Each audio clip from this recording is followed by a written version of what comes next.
Pemirsa, di momen hari ulang tahun ke-80 Polri, warga Palembang menyampaikan berbagai harapan kepada institusi kepolisian. Masyarakat berharap Polri terus meningkatkan pelayanan, menjaga keamanan, serta semakin profesional dan dekat dengan masyarakat.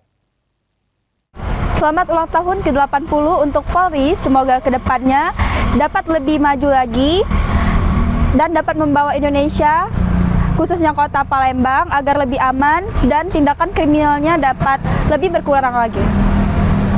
Selamat Hari Bayangkara ke-80, semoga Polri semakin profesional, semakin dekat dengan masyarakat, dan terus memberikan pelayanan terbaik sebagai warga kota Palembang. Kami berharap Polri terus menjaga keamanan dan ketertiban, serta menciptakan situasi yang aman dan kondusif bagi seluruh masyarakat Indonesia.